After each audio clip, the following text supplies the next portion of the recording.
Good morning and welcome to Rick Holdcroft, legislative candidate from District 3. Thank you, Rick, for joining us for our virtual legislative candidate meeting. My name is Dina Ragland, and with us today are lead AARP advocacy volunteer Dave Holmquist, who's also our state president, and Emily Wick is also joining us from the AARP Nebraska state office. Rick, we appreciate your time and taking the time to meet and discuss issues of importance to the 50-plus voter and their families in Nebraska with us today. As a reminder, this meeting is being recorded and will be shared with AARP members across your district prior to the election.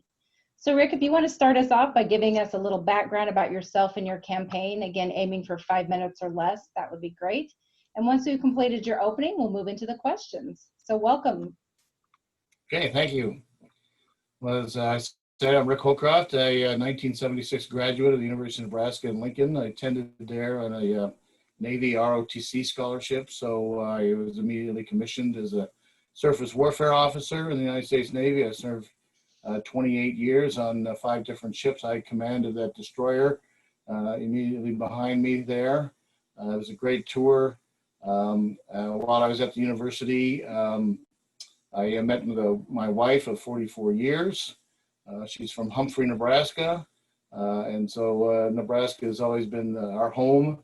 Although we traveled, of course, around the country on both coasts, and we were stationed in Hawaii for 3 years. We have 5 children. We have 9 grandchildren. I guess, as I said, I served the Navy for 28 years, and then I worked for an aerospace company as a director of field offices for 11 years, and I retired a second time then in 2016.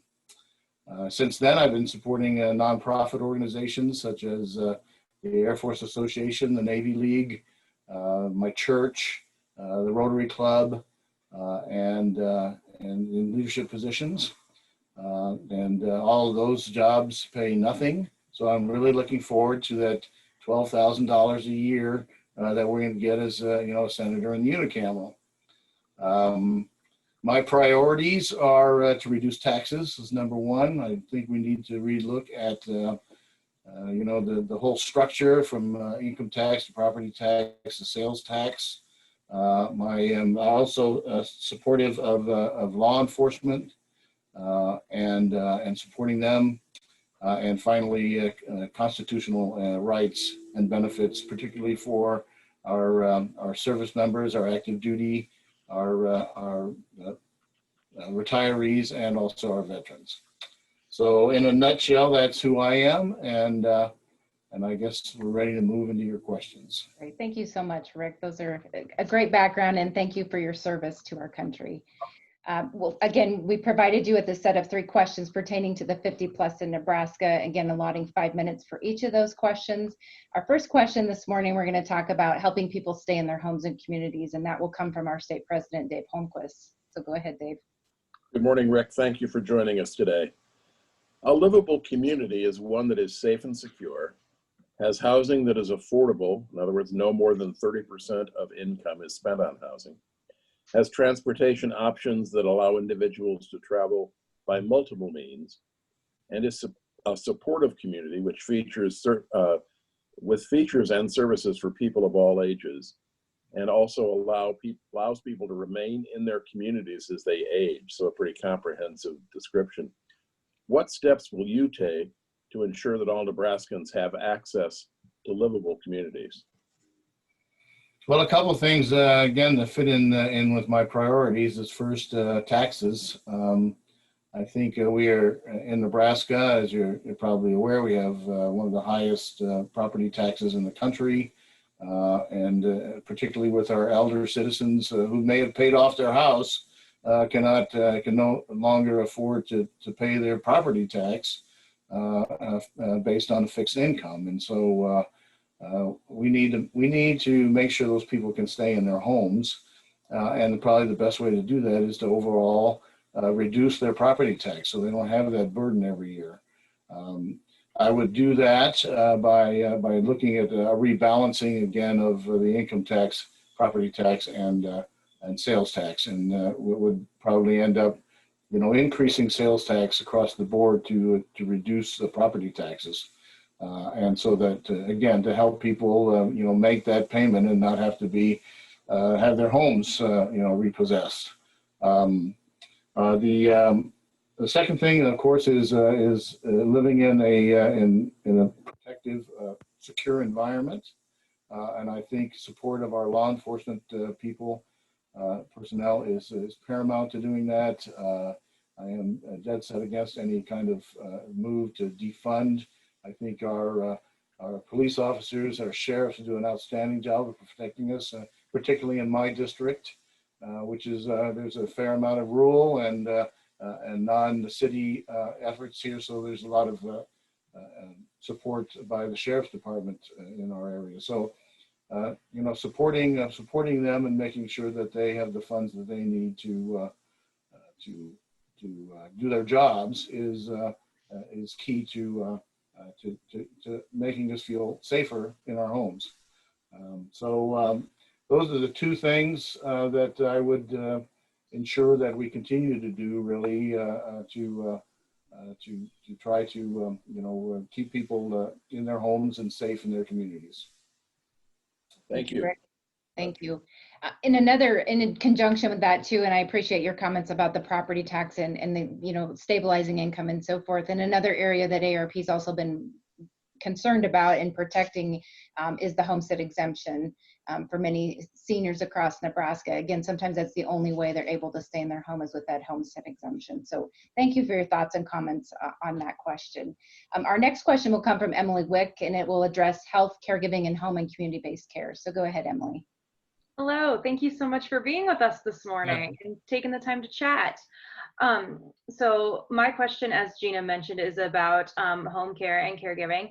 Caregivers help older persons live independently at home by providing assistance with activities such as bathing, dressing, and performing complex medical or nursing tasks, such as administering medication and wound care. Caregivers often provide these services with little or no training. So I actually kind of have a two-part question. The first question is, will you support helping caregivers with paid leave, respite services, telehealth, and access to education and training? The second question is, how will you protect or expand paid services and supports and financial security that allows more seniors to live independently in their homes and communities? Yeah, I think keeping people in their homes as long as they possibly can is really important. I have a mother who's 86 years old, currently in a nursing care facility, and when we had to move her because of her health out of the home, I mean, it was very hard. I think anybody who's done that it's very difficult. I mean, they're much more comfortable in their homes, and if you can keep them there, that's the way we ought to go. Of course, I've been talking to the Nebraska Health Care Association. We've had some meetings on that, and of course, they're advocates. And what I've told them, and what I'll tell you, is that if I'm elected, my door is always open to your organizations to come and talk to me about pending bills or potential bills. I am good friends with Senator John Arch, who's a current senator who's on the Health and Human Services Committee. I would look to him for advice on moving forward with these things. I think he's well respected in the medical community, and I think he would provide some good advice. Some of these things, like expanded paid services and supports and financial security, obviously has to be balanced against my other priority, which was to reduce taxes. So, somebody has to pay them. If you want to pay them at the state level, well, that means increased taxes. So, I think there's an optimal, there's a win-win. If we work with organizations like the Healthcare Association, like the Medical Association, and so I would like to do that. I think there are some no-brainers like telehealth. I think we can really move forward and avoid a lot of in-office doctor costs associated with having to have that appointment, face-to-face appointment. I think we should pursue that. I think rural broadband to support telehealth is another effort that going forward. Paid leave and education and training are something we'll have to look at as far as, the cost and the return. I mean, again, looking for win-wins. If there's a way we can pay for someone to go to school, but have some kind of reciprocity that they remain in the area and the state of Nebraska for a certain period of time, I think that's something to pursue. So that's how I would try to help keep people in their homes as long as we possibly can. Thank you very much. Thank you, Rick. And our last question now, we've talked a little bit about nursing facility, but it specifically addresses nursing facility quality. An estimated 6,600 Nebraskans reside in one of Nebraska's 211 nursing homes. By 2040, research projects that number will more than double to almost 14,000. According to different resources, different facilities have closed that are unable to continue their operations. Some have gone into receiverships, while others are anticipating having to close due to staffing and funding issues, again, that make their operations impossible to sustain. How will you ensure that Nebraska residents receive quality nursing home care, including ensuring an adequate nursing workforce, education and training, and proper reimbursement? Yeah, and again, I have to go back to my mother, who is 86 years old. She is in the Hillcrest Grand Lodge in Papillion here, and so and again, it was a tough move. She's been in there now about 3 years, and she's enjoying life again, and I think she was on her last days in the house, and she had some issues with dementia and not taking her medication, and we just even though my family members tried as best they could to keep her in her home, it was a tough move. So we did move her into the Hillcrest Grand Lodge, which is a great facility, and it's a beautiful place. It's fairly new, but one of the issues is it's not it's a pay-as-you-go place. It does not accept Medicaid patients, and that appears to be the standard. If you want, good service, well, then you end up paying for it. If you cannot afford it, then you're ending up in lesser performing, I guess, facilities. So I would really like to see us try to bridge that gap a little bit more. And again, that goes back to balancing against taxes, but Medicaid reimbursement is obviously a big issue. And unless we can find facilities that will, accept Medicaid patients and get reimbursed for what the service they provide, we're gonna have this disparity between the really nice facilities and the lesser capable facilities.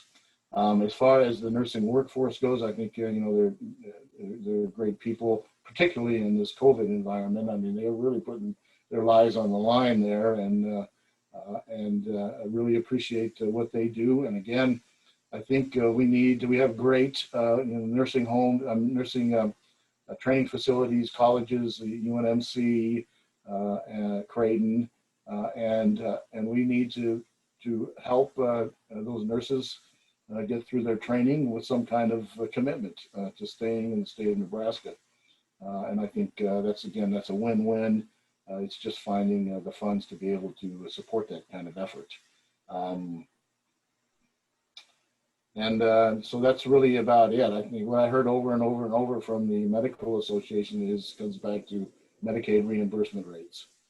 And so we do need to take a look at those. And I plan to take a look at those and to work with, again, John Arch to reimburse at the proper level for our facilities. Wonderful. Thank you, Rick, for your commitment on that, because that is definitely an issue that's percolating to the top. And, from our perspective too, proper reimbursement falls down to those receiverships. We have a lot of facilities that have had to close, and where our concern lies is the relocation of some of those residents. As you said, they have to go to a facility that will accept. And many of those are many miles down the road in different communities, so it uproots them from their community homes. Right. The transfer trauma, the isolation, those are all factors too that factor in.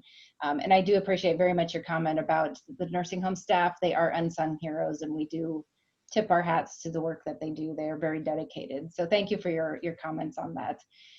We're now coming to the end, or got through our questions, and we're ending our meeting. So I'd like to offer you the final minutes for any closing thoughts or comments that you might have, or messages you might want to send to the constituents that you might be representing today. So go ahead.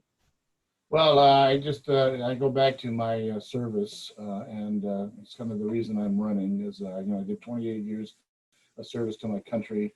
I worked for a number of nonprofit organizations through the years, really for no pay. It's all been about service, and now I'm ready to serve the great state of Nebraska. I think it's important to have, good, solid people with Nebraska values. I think I represent the values of my constituents here very well. And I am a retired military, and I won't say most, but many of my constituents here are retired military or active duty, and certainly veterans. So I think I will represent them well. I will look out for their benefits and make sure that they continue to get to what they deserve. I appreciate your vote. Great. That's about it. Thank you, Rick. And again, I reiterate, thank you so much for your service. It does not go unnoticed. We wish you the best with your campaign. We thank you for meeting with AARP today, and best wishes. Okay. Thank you very much. Take care. Thank you.